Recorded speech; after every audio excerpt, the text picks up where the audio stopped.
rock, paper, scissors here, right? What battle spell does the Granger go for as we head on into the land of Dawn for Team Iran versus Team Oman? This is the Asia Games esports events for Mobile Legends. Bang, bang, as we are in the qualifiers. And game number 2. This is series number 2 of Team Iran versus Team Oman.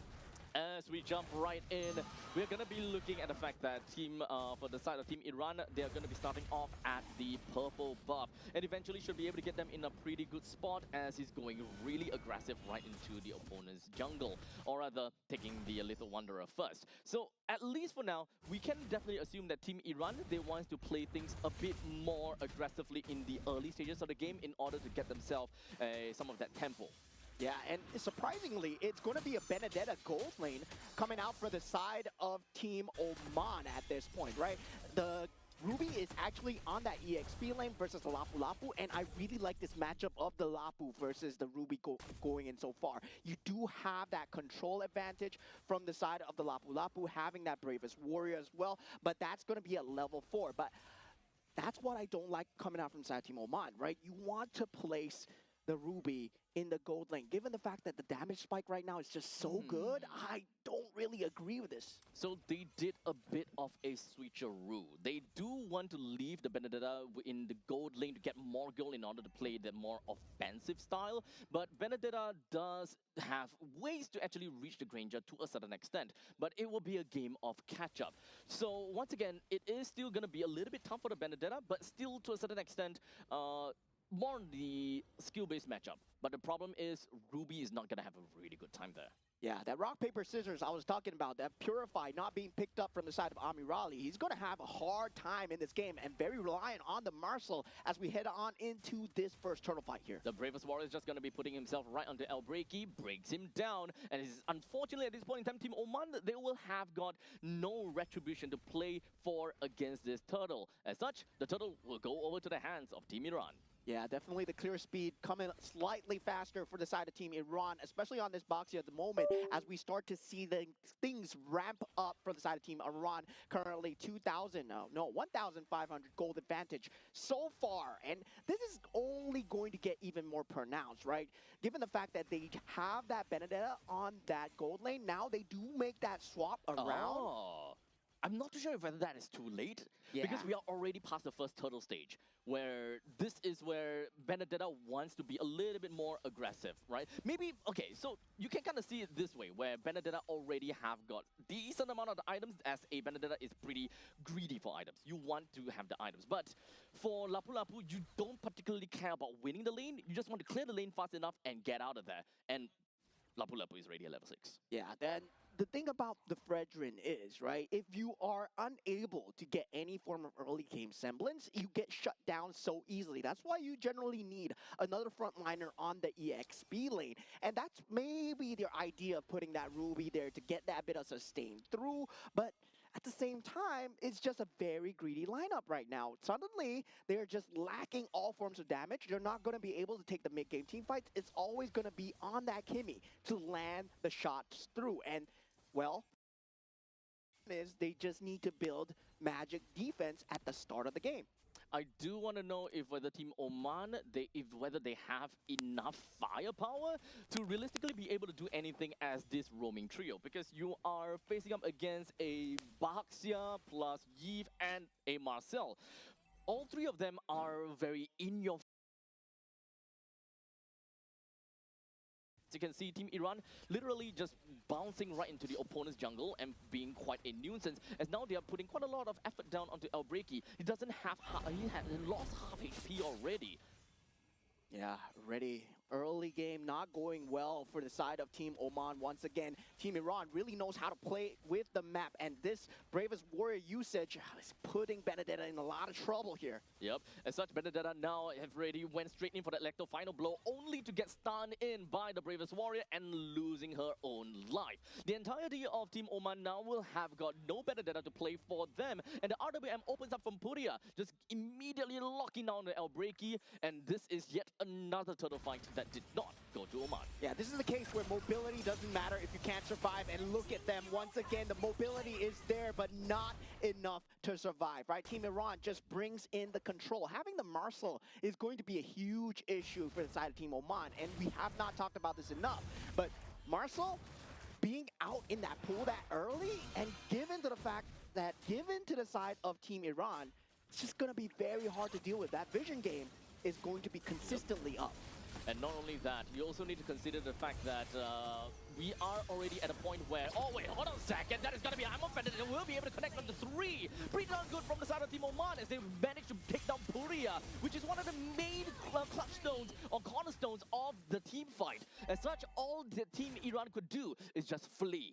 But very good disengage coming out from the side of Team Iran, right? You saw the macro gameplay going in, that usage of that golden hour just to get out in time. And on the other side of the map, Lapu Lapu gets a solo kill onto El Alawi. That Benedetta was not there, was not in time for the EXP lane, and this switch up might be going against Team Oman right now. Both teams are going to go head-to-head with one another. They do have a way to pull the Brethren right out, but unfortunately not for El Ghassini, as it's going to go straight down as well.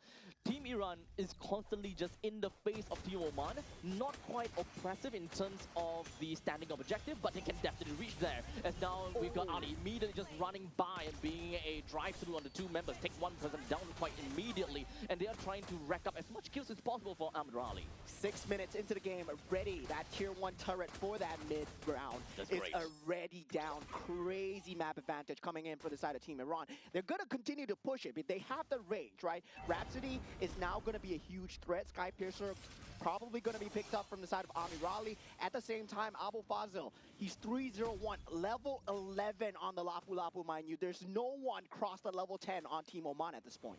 It's really difficult for Oman to do anything at this point in time due to the levels, as you mentioned. So trying to fight for the turtles is definitely not quite there. As you can see, Elbrick is currently at level 8, which is actually the same as Ali.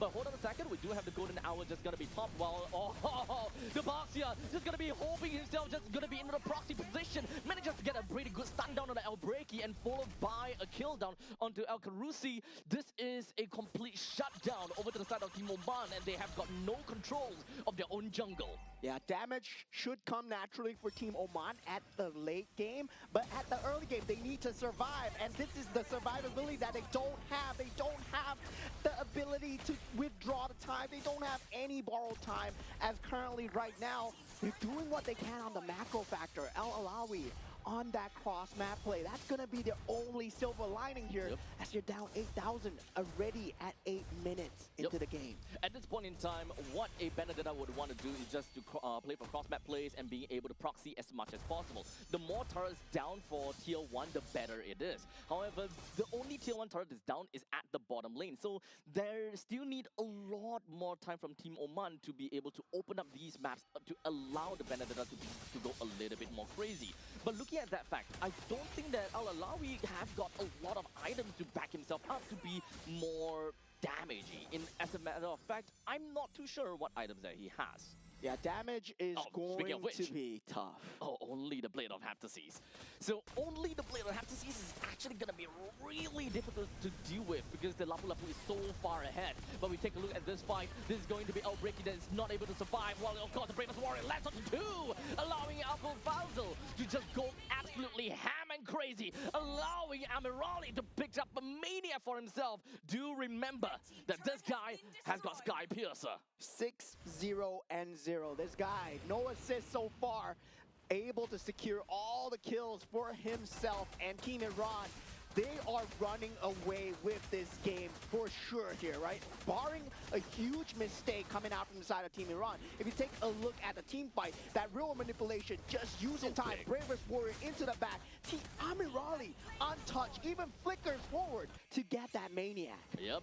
So at that point in time, they are just so far ahead that the flicker is used aggressively in order to get himself a lot more of that snowball control over to the side of Team Oman, leading them to a 10,000 goal lead by 9 minutes and 45 seconds, which is a crazy amount once again. Yeah, fast Lord pickup coming in, the photo coming through, but we will have that tri-lane push being set up from the side of Team Iran. Barring that, they will have that mid lane as well. But it's not going to be coming in at the same time. They got to deal with the tier 2 turret at the bottom lane at first, and they choose to forsake that. Unfortunately for the side of Team Oman, they don't have a composition that is too great when it comes down to wave clear and wave control. So when it comes down to clearing up these waves, they will take a lot longer of time. And despite the fact that this is only the first Lord, they very likely will lose the T3. As now the members coming for the side of Team Iran is just going to be putting themselves right in the face of Team Oman. And RWM into the golden hour, locked 2-person out of the fight, leaving El Rakadi to just put himself right in the front of the battles. He will lose his life on top of all of that, but that will open up a very good avenue for the rest of the members from Team Oman to push the rest of Team Iran away, or rather Team Iran away. But there is still going to be another point in time where they can just jump in onto the T3 turret in the middle lane and effectively even the bottom. Yeah, Team Iran right now, they had 3 members on a sliver of HP, and Team Oman could do nothing about it. They were just flaccid as they could only watch because they don't have a marksman. They had a Kimmy, yes, but Kimmy does not have that range. 11 minutes in the game, 14,000 gold behind. It's a very tough spot from Team Oman to get out of. In fact, losing all 3 of the T3 turret at this stage of the game, and the fact that this lineup does not allow them a proper wave clear, it kind of puts them on a really difficult spot. And in fact, I think that they're just surrounded by walls where they couldn't get out of it. Yeah, they did have the game plan coming through for the side of Team Oman, but it might just be falling apart right now. Team Iran are going for it. The golden hour is just going to be popping onto 2. They're just going to be doing everything that they can onto Currency and brings him down pretty effectively. All 5 members from the side of Iran will do what they can as they have a maniac and, of course, even a savage collected by Amirali as the head from the side of Oman rolls. And there we go, the first savage of the Asian Games esports events. Mobile